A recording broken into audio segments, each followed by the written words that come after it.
अस्सलाम वालेकुम।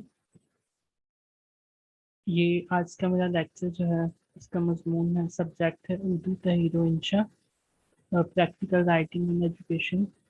ये बेसिक के तौर पर यूनिवर्सिटी ऑफ सिंध या फिर दूसरी यूनिवर्सिटीज जो सिंध की हैं उनके अंदर उर्दू डिपार्टमेंट में सेकेंड ईयर का मेजर सब्जेक्ट है, जिसको उर्दू तहरीर व इंशा का नाम दिया गया है।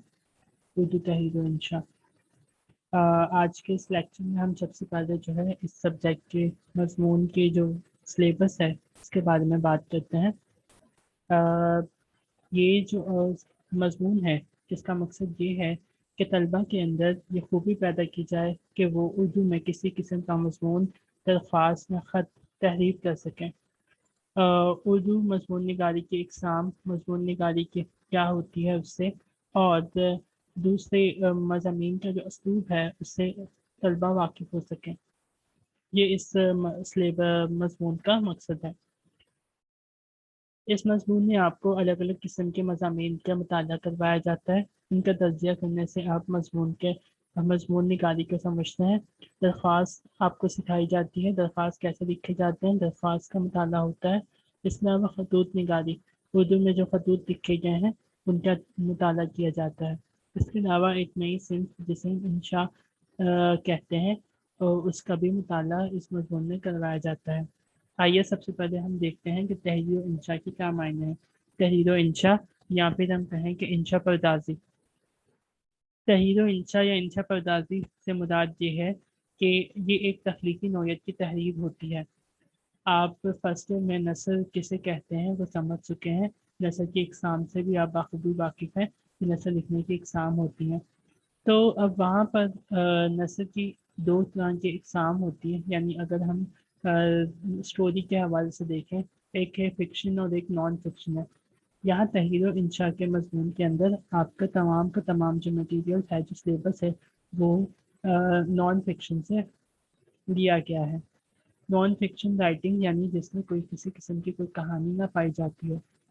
तो इंशा बेसिक तौर पर इंशा बरदारी से मुराद ये है कि हर वो तहरीर जो तलबा को लिखने के लिए दी जाए, जो तलबा तख्लीकी तौर पर अपने जहन से खुद लिख कर लेकर आए, चाहे वो तहरीर किसी भी नौयत की हो, जैसा कि मजमून निगारी, खत, मुकालमा यानी डायलॉग्स, रिपोर्ट राइटिंग वगैरह। ये सब तहरीर इंशा बरदारी के ज़िम्मे में आते हैं। हमारे पास जो हम दो हिस्सों में तकसीम करते हैं। एक है हमारे पास, बल्कि हम इसे तीन जो है वो तीन हिस्सों में तकसीम कर सकते हैं। यहाँ पर अदब से मुराद नसर है। एक है तख्लीकी अदब, जैसे कि दास्तान, नावल, अफसाना और अफसानचा वगैरह। फिर हमारे पास तख्लीकी अदब जो है वो दास्तान, नावल, अफसाना, ड्रामा, खाका निगारी, अदबी मजमून निगारी, इन सब के ऊपर मुश्तमिल है। ठीक है। फिर एक होता है हमारे पास तनकीदी अदब।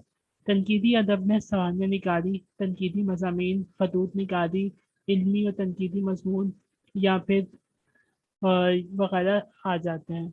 और एक है तहकीकी अदब। तहकीकी अदब में हमने पीछे जो तख्लीकी अदब और तनकीदी अदब की बात की, उनके ऊपर लिखी जाने वाली तमाम तहरीरों को यकजा जमा करना या फिर उनमें से किसी नई बात के सामने लेकर आना, कारीन के सामने लेकर आना तहकीक कहलाता है।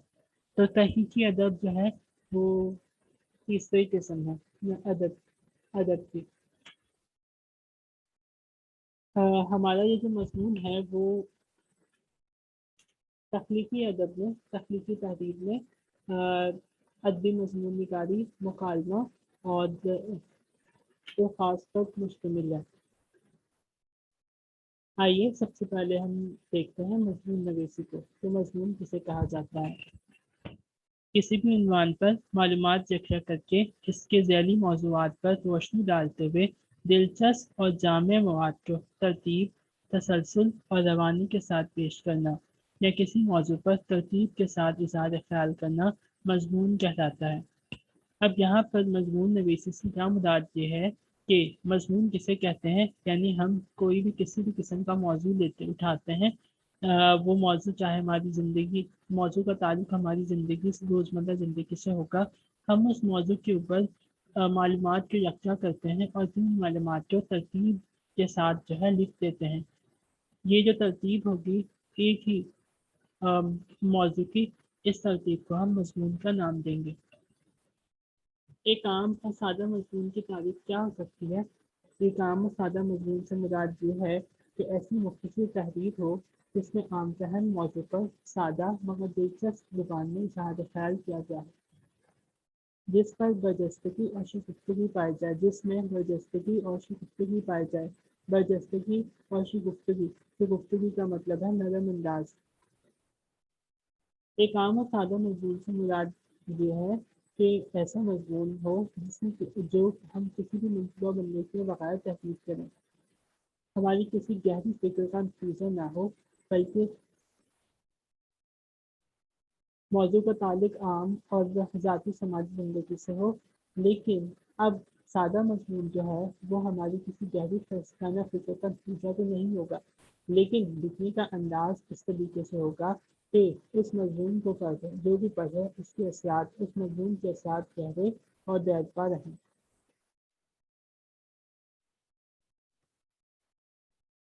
मजमून के अज्जा। आमतौर पर मजमून के 3 जुज़ होते हैं: तमहीद, निफ्स मजमून या खात्मा। तमहीद किसे कहते हैं? तमहीद यानी मजमून का वो हिस्सा होता है जिसमें के अंदर इंग्लिश में हम जिसे टॉप ऑफ द सेंटेंस कह सकते हैं, यानी मजमून का वो हिस्सा जिससे जिसमें मजमून का तारुफ करवाया जाएगा। जिस मजमून पर आप कलम उठाने लगे हैं उस मजमून का तारुफ आप तमहीद में करवाते हैं।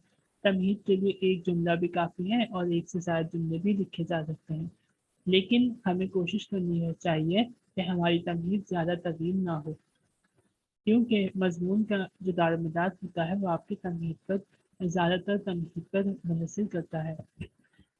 जैसा कि अगर आप अपने मजमून का तारुफ सही तौर पर ना करवा सके तो फिर आगे नफ्स मजमून को पढ़ने वाला कारी उलझा रहेगा कि आखिर ये मजमून किस बारे में लिखा गया है। लिहाजा पहला जुमला ऐसा होना चाहिए जिससे आपके मजमून का भरपूर तारुफ हो जाए।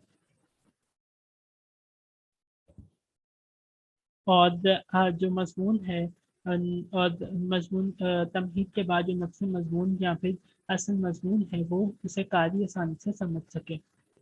नफ्स मजमून कहें, मतन या तफसील का नाम दें या असल मजमून का नाम दें, तीनों बातों का मतलब एक है। ये मजमून का दूसरा हिस्सा होता है जिसमें आप मौजू को तफसीली तौर पर बयान करते हैं। अब यहाँ पर मजमून निगार का फ़न ये है कि वो अपने मजमून को नहायती अच्छे असलूब के अंदर बयान करे। असलूब से मुराद स्टाइल ऑफ राइटिंग है, यानी आपके लिखने का अंदाज जो आपकी ज़ुबान में बयान है उसे असलूब का नाम दिया गया है। तो यहाँ नफ्स मजमून में आपका जो असलूब होना चाहिए वो रवां होना चाहिए, खुश असलूब होना चाहिए, यानी जिसमें बरजस्तगी पाई जाए, यानी अच्छे तरीके से लिखा होना चाहिए। और आपने अपने ख्यालात को तरतीब और मुनासिब अंदाज में बयान करना है। अगर आपका ये नफ्स मजमून जितना ज़्यादा जाज़िब नज़र होगा उतना ही अच्छे तरीके से कारी आपके मजमून को समझ सकेगा और आपका मजमून जो है वो कामयाब होगा। तीसरा हिस्सा मजमून का खात्मा कहलाता है। मजमून का ये आखिरी हिस्सा, यानी ऐसी इबादत जिससे ये समझ लिया जाए कि मजमून ख़त्म हो चुका है। मजमून में खात्मे के लिए एक इबादत भी काफ़ी होती है और एक से ज़्यादा इबादत भी लिखी जा सकती है। बिल्कुल इससे ही जैसे मैंने पहले जिक्र किया कि तमहीद में एक इबादत भी काफ़ी है और एक से ज़्यादा इबादत भी लिखी जा सकती है। इब्तदाई तौर पर जब मजमून निगारी की शुरुआत की गई थी तो मजमून निगारी का खात्मा ऐसा होता था कि जिस पर कारी एकदम जो है वो शशदर रह जाए और उसके जहन में, यानी इस तरीके से खात्मा किया जाए कि उसके जहन में नए नए ख्यालात पैदा हों। खात्मा जो है वो खात्मे की इबादत जो है वो मजमून का निचोड़ उसकी रूह होती है। लिहाजा इस इबादत का मौसर और जामिया होना चाहिए ताकि आपने जो नस्ल मजमून के अंदर अपने ख्यालात बयान किए हैं उनका असर कारी पर रहे। मजमून निगारी की बहुत सी इकसाम होती हैं, यहाँ पर चंद एक का जिक्र करना चाहूँगा। आम या सादा मजमून, علمی مضمون، ادبی مضمون، مزاحیہ مضمون، دینی اور مذہبی مضمون، تحقیقی مضمون، تنقیدی مضمون وغیرہ۔ یہ مضمون کی اقسام ہے۔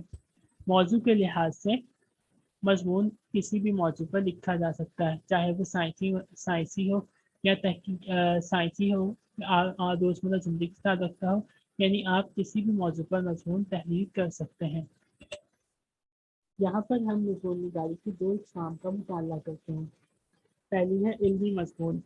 علمی مضمون کی تعریف بالکل سادہ ہے، ایسا مضمون جس میں دلائل اور شواہد کے ساتھ بحث کی جائے، مثالوں سے کسی بات کو ثابت کیا جائے، اور اس میں اندر بعض اوقات نصیحتیں اور ہدایتیں بھی لکھی جائیں، قاری کو ڈرایا بھی جائے اور اس کی ہمت بھی بندھائی جائے۔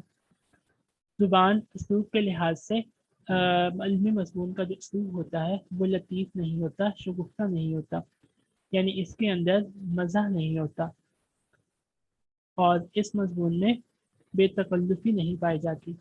جبکہ ادبی مضمون جو ہوتا ہے اس کی زبان پرلطف ہوتی ہے، دلائل و شواہد اور مثالوں کے بجائے اشاروں، کنائیں اور الفاظ کی معنویت سے ایسا تاثر پیدا کیا جاتا ہے کہ مقصد از خود قاری کے دل و دماغ کو متاثر کرتا ہے۔ خیال اور تصور کی آمیزش سے اس کے حسن اور اثر کو بڑھایا جاتا ہے، بحث و تکرار نہیں پائی جاتی، اور ادبی مضمون کا موضوع زندگی اور ماحول کے متعلق ہوتا ہے۔ ایسے مضامین کا بنیادی مقصد خوشی فراہم کرنا، حقیقت سے پردہ اٹھانا یا اصلاح کرنا ہوتا ہے۔